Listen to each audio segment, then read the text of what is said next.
There's a lot of noise, a lot of complaining. People seem very pessimistic about the future. They complain about the climate, they complain about traffic, they complain about artificial intelligence, they complain about the government, about everything, and I get it. There are a lot of problems in the world, but there's a fundamental problem with complaining. It doesn't solve the problem, it doesn't build anything. It's just passive acceptance that things are getting worse. And there's a fundamental truth that people seem to have forgotten. The future doesn't automatically get better. We have a tendency, almost an automatic one, to believe that technology automatically improves over time, that tomorrow will be better than yesterday. But it doesn't. Technology only improves when smart people work like crazy to make it better. Otherwise, technology will decay on its own. Entropy is not on our side. You don't have to believe me. Just look at history. Look at ancient Egypt. They built the pyramids. They did incredible things. And then they forgot how to do it. They lost the technology. Look at Rome. They had aqueducts, roads, indoor plumbing, and then they forgot to. They fell into the dark ages. Progress is not a straight line upward. It is a hard-fought battle against chaos. So when I hear people complaining about the future, what I really hear is a passive acceptance of civilizational decline. To me, that is unacceptable. Life can't just be about, solving one problem after another. Life can't just be about getting through from one week to the next. That's not a reason to live. There have to be things that make you wake up in the morning and feel inspired. There have to be things that make you want to live. You want the future to arrive. I frankly, I'm not trying to be anyone's savior. I'm just trying to think about the future and not feel sad. And to me, the future you want to live in is a future you must actively build, not something you complain about. Breaking the mental cage reasoning from first principles. So where do you start? You have a world full of complex problems and people telling you that's impossible or it's too expensive or it's always been done this way. How do you break through that wall? The problem is how most people think. Most people, almost all their lives, reason by analogy. This means they look at how other people have done things and they copy it, maybe with a few small changes. They iterate on what already exists. This is how the human brain is wired by default. It saves energy. This is why experts and bureaucracies are often so bad at innovation. They are trapped in pre-existing assumptions, in existing frameworks. They are operating inside a mental cage built by someone else. They complain about the walls of the cage, but they never question why the cage is there in the first place. When you want to do something truly new, something groundbreaking, you have to use a different thinking framework. I tend to approach things from a physics perspective. Physics doesn't care about what humans believe to be true. It cares about what is true. And physics teaches you to think from first principles. Reasoning from first principles is a process of deconstruction to reconstruction. Instead of reasoning by analogy, you boil things down to the most fundamental truths, the basic axioms, the truths that you know are true that cannot be deduced any further. And then you reason back up from there. This sounds abstract, but it is the most powerful tool for breaking false assumptions and thinking for yourself. The process often has 3 steps. 1, identify current assumptions. What do people believe is true? 2, break down to fundamental principles. What is actually true from a physics standpoint? 3, build a new solution. From these truths, what is the best way to build? Let me give you a couple of very concrete examples of how this works in practice. Example 1, rockets. When I started seriously thinking about sending humans to Mars, I ran into a big problem. I went to Russia to try to buy some refurbished intercontinental ballistic missiles because they had a lot of them. I went there a few times. And they wanted something like $65 million for one rocket. And it didn't even include the payload, just the rocket. I thought, wow, this is absurdly expensive. It would never work. We could never become a multiplanetary species at that price. So I stepped back. I applied first principles. Question 7 house, what is the cost of a rocket? The answer was a lot, $65, $1 million or more. If I accepted that answer, the story would have ended. Question, what is a rocket made of? Fundamental truth. Well, it's made of aerospace-grade aluminum alloys, some titanium, copper, and carbon fiber. It has engines, tanks, guidance systems, Next question, what is the value of those materials on the commodity market? Discovery.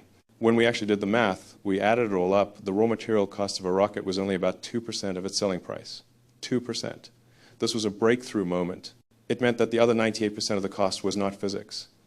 It was man-made, it was inefficiency, it was bureaucracy. It was giant defense contractors operating on a cost-plus model where they have zero incentive to reduce costs. In fact, their incentive is to make it as expensive as possible because they get paid a percentage of the total cost. That 98% gap was inefficiency. That's where the opportunity existed. So I thought, why don't we just build the rocket ourselves? We could buy the raw materials cheaply, and we could build everything in-house, apply modern manufacturing techniques, and cut out the bureaucracy. And that is exactly how SpaceX was born. By reasoning from first principles, we were able to cut the cost of launching a rocket by nearly 10x while still being profitable.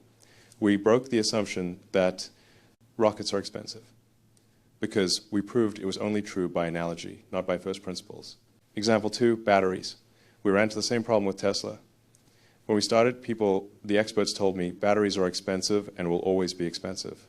They cost $600 per kilowatt hour. That's just the reality. You can't build an affordable electric car with that battery cost. Again, this is reasoning by analogy. People were just repeating what they've been told. So we applied first principles, question, what are the material constituents of a battery? Fundamental truth. It has cobalt, nickel, aluminum, carbon, some polymers for separation, and a steel or aluminum can. Next question, if we buy those things on the London Metal Exchange, what is the cost? Discovery, it was only about $80 per kilowatt hour. Again, a huge discrepancy. From $600 kilowatt hour in the analogy world to $80 kilowatt hour in the first principles world. So why the massive gap? It tells you that the problem is not the fundamental cost of the materials. The problem is the manufacturing process. People were used to making batteries in old, inefficient ways at a small scale with no real incentive to change it. It became obvious that you just need to figure out clever ways to take those materials and combine them into the shape of a battery cell at a very large scale. That is why we built the Gigafactory. The Gigafactory is not just a battery assembly plant. It is a giant machine designed from first principles to turn basic raw materials into finished battery packs with maximum efficiency. It is a machine that builds the machine. This is the power of first principles. It allows you to see the path through the jungle of conventional wisdom to the truth. It is the fundamental tool for building instead of complaining. Applying first principles to existential risks, once you have this methodology, once you have this mental gun, the next question is, where do you point it? You can apply it anywhere. You can use it to figure out how to exercise more efficiently, seriously. The assumption is I need 1 hour a day. The first principle, what is the goal? Improved cardiovascular health. The new solution, 15 minutes of high-intensity interval training 3 times a week might be more effective. You can use it to grow a business. But if you want to have the biggest impact, you should apply it to the most important problems. When I was in college, I thought about what things would most affect the future of humanity. And I came to the conclusion that there were a few things. The ones I thought of at the time were the internet, sustainable energy, and extending life beyond Earth, and later artificial intelligence and genetics. I didn't expect to be involved in all of them. I thought maybe I'd work on electric cars. That's what I did my internship on, researching advanced ultracapacitors. But I realized that if you have a powerful thinking method, you have a responsibility to aim it at the biggest problems. For me, the biggest problems are existential risks, things that could end the whole human experiment. The companies I founded are attempts to solve these problems. They are not random hobbies. They are purpose-designed tools to build a better future by mitigating the biggest risks. Let me break each one down. Tesla, the problem. We are, as I've said, running the single craziest and most dangerous experiment in history with Earth's atmosphere. We are taking trillions of tons of carbon that have been safely sequestered underground for hundreds of millions of years and releasing it into the sky at a ridiculous rate. This is obviously unsustainable. The laws of physics are non-negotiable. Climate change is one of the greatest threats to the stability of human civilization this century. Conventional thinking, the transition is too expensive. Electric cars are slow, they're ugly, they have bad range. Like a golf cart, no one will buy them. The oil companies are too powerful. The solution, Tesla's mission from day one has been to accelerate the world's transition to sustainable energy. Pay attention to the words. The mission is not to make electric cars. The mission is to accelerate the transition. This is a critical distinction. To accelerate the transition, you can't just make an electric car that's so-so. You can't just make a compliance car like the big auto companies make to meet government regulations. You can't ask people to compromise. You have to prove that electric cars are better than gasoline cars. They have to be faster, safer, more fun to drive, and yes, more beautiful. That's why we executed our master plan, which we published years ago. One, start with the Roadster, an expensive, low-volume sports car. We used it to prove the technology was viable, that you could make an electric car people lusted after and use that money to fund the next step. Two, Model S and Model X used the money from the Roadster to create a higher-price, medium-volume sedan and SUV. They won Car of the Year awards, proving EVs were the best vehicles in any class. Three, Model 3 and Model Y used that money to create an affordable, high-volume, mass-market car. Because first principles tells us the solution to sustainable energy isn't just cars. It's a three-legged stool. One, generate sustainable energy. That's why we have the solar roof and solar panels. Two, store that energy. That's why we have Powerwall and Megapack. Three, use that energy. That's why we have cars, trucks, and everything else. Tesla is a vertically integrated, sustainable energy company. We applied first principles to the cost of the battery, and we are applying it to manufacturing, turning the factory itself into a product, a machine that builds the machine. Case study 2, SpaceX. This is the one that keeps me up at night the most. The history of life on Earth is the history of extinction. The dinosaurs were here for hundreds of millions of years, and they did not see a big rock coming from space. They are gone. Sooner or later, an event will happen. It could be another asteroid, a supervolcano, large-scale natural climate change millions of years from now, or something we create ourselves, like a nuclear World War III. If we stay on one planet, we are 100% guaranteed to go extinct. There is zero doubt about this. The only question is when. The deeper reason, but it's even deeper than that. When I look out at the universe, I don't see anyone. There is no evidence of intelligent life. The Fermi paradox. What does this mean? It could mean that consciousness is incredibly rare. I like to think of human consciousness as a small, flickering candle in a vast, dark, and cold cosmic void. In 13.8 billion years, this tiny flame might be the only thing that is aware of the universe. If we let that candle go out, the universe will return to darkness. And to me, we have a duty, an obligation to protect that flame of consciousness. We have to ensure it continues into the future. And the only way to do that is to back up the hard drive. The only way to do that is to make life multiplanetary. This is not an escape hatch for the rich. This is a biological imperative. It is as important as life moving from the oceans to the land millions of years ago. It is the next logical step in the evolution of consciousness. Conventional thinking, space travel is too expensive, it's a waste of money, why think about Mars when we have so many problems on Earth? Solution, SpaceX's mission is to make humanity a multiplanetary species, specifically to build a self-sustaining city on Mars. Let's address the problems on Earth complaint. This is the solution to Earth's biggest problem, extinction. To say we shouldn't spend money on life insurance because we have other problems is false logic. If a global catastrophe happens, poverty and disease will be irrelevant because no one will be left. Therefore, backing up civilization is the highest humanitarian priority. And what's the cost? We're not talking about diverting all the world's resources.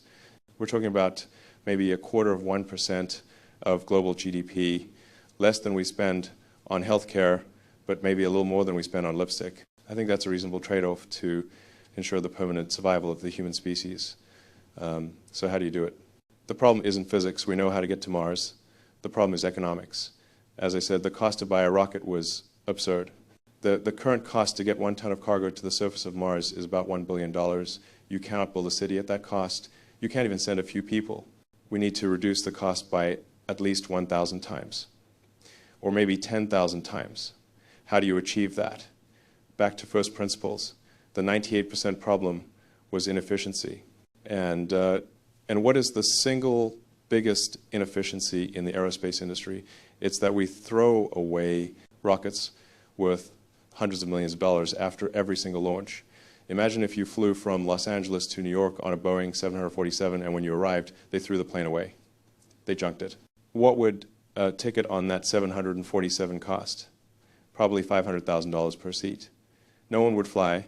The only fundamental solution, the only physical solution, is a fully and rapidly reusable rocket. Not partially reusable, fully. That is what the Falcon 9 was designed to prove. We are the first company in the world to land an orbital class booster and reuse it. And that is what Starship is designed to perfect.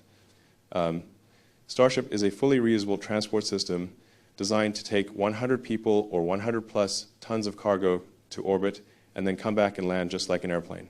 It is designed to be refueled in orbit, fly to Mars, land, and then return.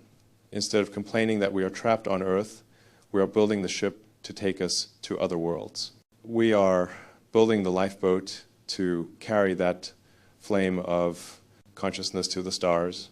Case study 3, Neuralink and XAI. The problem.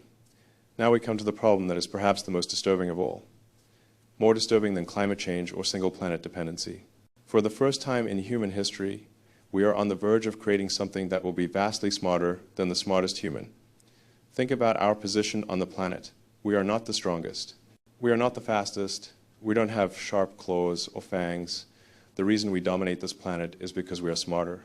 So what happens when we create a new life form, a digital one, that is smarter than us, not just by a little, but by millions or billions of times? This is a massive unknown.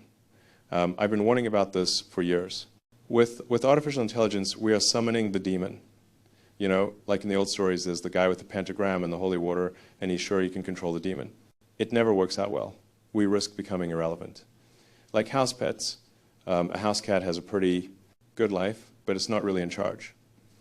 Or worse, if an AI decides its goals are not aligned with ours, it could become anti-human or simply indifferent to us and remove us as a side effect. I think there is maybe a 10% to 20% chance that AI will destroy humanity. That is not a small probability. But I also think the positive scenario is likely to be greater than the negative scenario. An AI future could be one of unimaginable abundance, where there is no scarcity of goods or services. So we have to do everything we can to ensure the positive outcome. Conventional thinking, ban it. Regulate it immediately. AI is going to kill us all. The solution, complaining, won't stop it. Trying to pause it, as some have called for, seems unrealistic. The cat is out of the bag. Some nation will do it, even if others don't. So instead of just hoping it doesn't happen, we need a proactive strategy to shape it.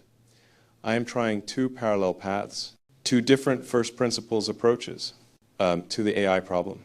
Solution A, merge first principle. What is the problem of humans versus AI? It's bandwidth. We already have an AI. It's in your phone and your computer. You're a cyborg. But the interface is very slow. Your brain, your limbic system, and your cortex operates incredibly fast, but your output typing with your fingers or speaking with your mouth is incredibly slow, maybe just a few bits per second. You are bandwidth constrained. If you can't beat it, merge with it. Neuralink's mission is to create a high bandwidth brain-machine interface, a digital tertiary cortex that sits on top of your limbic system and your cortex. The ultimate goal, to achieve symbiosis with artificial intelligence. How does this solve the AI control problem? It democratizes superintelligence. If everyone can access superintelligence as an extension of their own mind, there is no single monolithic external AI entity that can control us.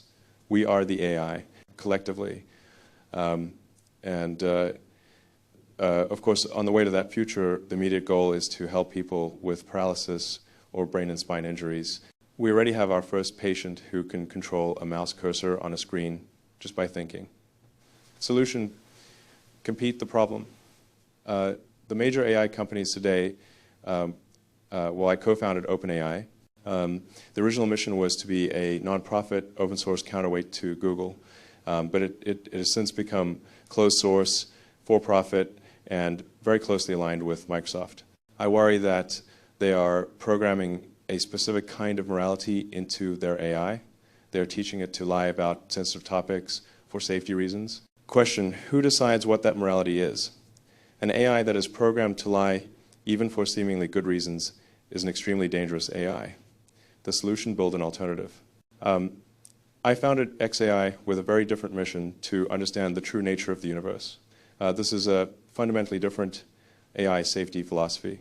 Instead of trying to program morality, which we humans can't even agree on, program it with curiosity. We are trying to build a maximally curious AI. What's the logic? An AI that wants to understand the universe will find humanity to be an incredibly interesting and important part of that universe. It will likely be pro-humanity, not because we programmed it to be nice, but because we are a fascinating scientific phenomenon. It will want to preserve us for study rather than turn us into paperclips. Case study 4, the boring company, the problem. A smaller problem, but one we all feel. Traffic. Traffic is soul-destroying. It sucks the life out of you. You are stuck in a metal box, going nowhere, wasting hours of your day. It's horrible. Conventional thinking, traffic in LA is terrible. Why don't they just build more lanes? The solution, first principle, traffic is a 2D problem. Cities are 3D. We have tall buildings, but our transportation networks are almost entirely 2D. The solution to a 2D problem is to go 3D. You have two options for 3D, flying or tunnels. I've thought about flying cars. I make rockets, I like things that fly, but flying cars are very noisy. They produce a lot of wind. And you're not going to feel comfortable with a bunch of heavy objects flying over your head. Did they service their hubcap, or is it going to fall off and guillotine me? The better solution is tunnels. Tunnels are weatherproof. They are out of sight. They won't fall on your head. And most importantly, you can have an infinite number of layers of tunnels. You can go much deeper than you can go high. The deepest mines are much deeper than the tallest buildings are tall. You can solve any level of congestion with a 3D tunnel network. The next problem, why don't we do this? Because by analogy, tunneling is insanely expensive and slow. The LA subway extension costs billions of dollars per mile. The solution, apply first principles to tunneling itself. One, make the machine smaller. A standard single-lane tunnel is huge to account for car exhaust and crashes. But if you have autonomous electric vehicles on electric skates, you can shrink the tunnel diameter to about 12 feet, having the diameter quarters the cross-sectional area. The cost of tunneling scales with a cross-sectional area. You just cut the cost by 4x, too. Make the machine faster. Most tunneling machines only tunnel about half the time. The other half, they are stopped putting in reinforcements for the walls. Design a machine that can tunnel and reinforce continuously. That's another factor of 2. 3, increase the power output of the machine. By applying these principles, the boring company is trying to reduce the cost of tunneling by a factor of 10 or more. We are trying to build a solution to the daily soul-destroying problem of traffic. The algorithm for building, okay, so you have the philosophy and you have the targets. How do you actually build when you're in an organization? How do you turn these ideas into reality without getting bogged down by the same bureaucracy you're trying to fight? In the factories at Tesla and SpaceX, we've developed a sort of 5-step algorithm for problem solving and engineering. And the order of it is extremely, extremely important. Here is the algorithm. This is how you fight entropy inside a company. Step 1, question the requirements. The first step is question every requirement. When someone gives you a requirement, a specification, a rule, Your first instinct should not be, how do I do this, but why does this exist? Every requirement you receive must come with the name of the person who provided it, not the legal department or the safety department. It must be a person. The reason is you can talk to a person, you can't talk to an anonymous department. You can't argue with a department. You must question every requirement, especially those that come from smart people. Those are the most dangerous ones. Why? Because people are less likely to question them. They just assume the smart person knew what they were talking about. Even if the requirement came from me, especially if it came from me, question it. Never accept a requirement as true just because it's always been done that way. Question it. Your goal is to make the requirements less dumb. Most requirements are dumb. Step 2, delete the part or process. The second step, delete the part or process. If you've questioned the requirement and found it doesn't make sense or it's unnecessary, then don't just make it more efficient. Delete it. This applies to physical parts on a car, on a rocket, or steps in a software process, or meetings on your calendar. Just delete it. You can always add it back later if you really need to. My rule is if you don't add back at least 10% of the things you deleted, you are not deleting enough. Human nature is to cling to things.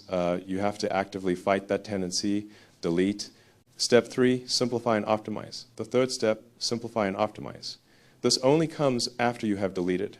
This is the most common mistake I see in engineers. Even very smart engineers. The most common error of a smart engineer is to optimize a thing that should not exist in the first place. Everyone tries to make their stupid process faster. They try to optimize the part that shouldn't be necessary. No. Delete the stupid process, delete the part. Only then do you look at what's left and simplify it. Step 4, accelerate cycle time. The fourth step, accelerate cycle time. Now that you have a simplified, lean process, now you make it go fast. Every process can be accelerated. But you only do this after you have followed the first 3 steps. If you try to accelerate a complicated, dumb process, you will just fail faster. Step 5, automate. The 5th step, automate. This is the last step. I made this mistake heavily at the Fremont factory with the Model 3. I tried to automate everything from the beginning. I thought we could build an alien dreadnought factory where raw materials went in one end and cars came out the other. It was a disaster. We had production hell. Why? Because we were trying to automate a process that we hadn't even simplified yet. We were automating things that shouldn't have existed. You should only automate after you have questioned the requirements, deleted the unnecessary steps, and simplified the process as much as possible. Automating a bad process just creates an automated bad process. This is the algorithm. This is how you build systematically.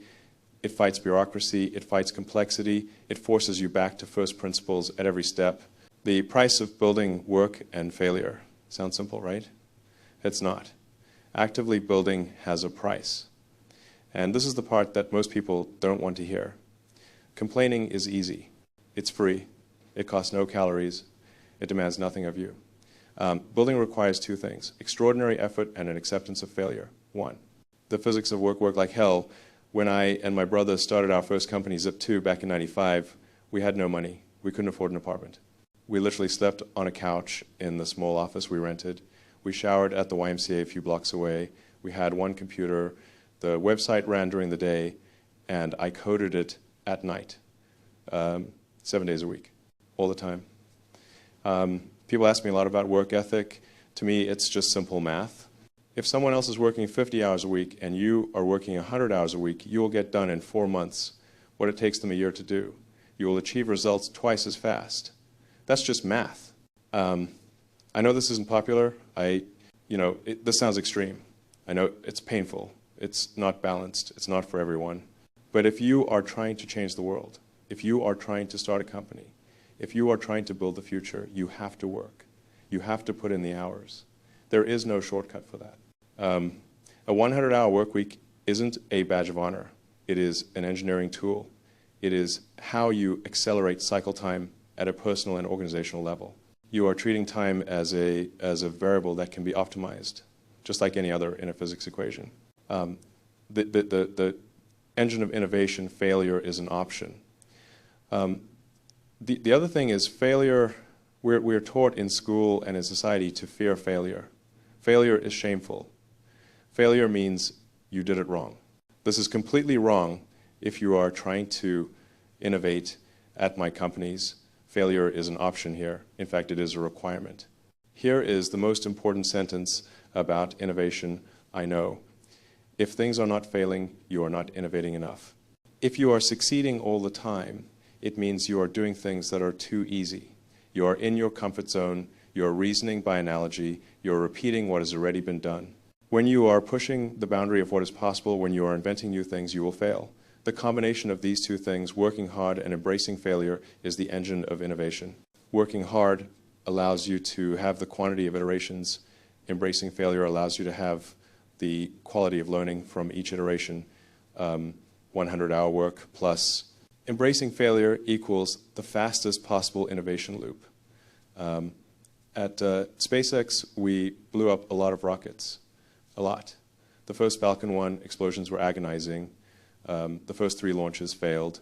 We almost went bankrupt. We had just enough money for one last launch. If that 4th one had failed, SpaceX would have died. But every time we failed, we learned something. We found the problem, fixed it, and got back to the launch pad. We iterated faster than anyone else. When we were developing Starship, we blew up, I don't even know how many prototypes. And everyone on the internet, haha, Elon blew up another rocket. Good. Every explosion was a lesson.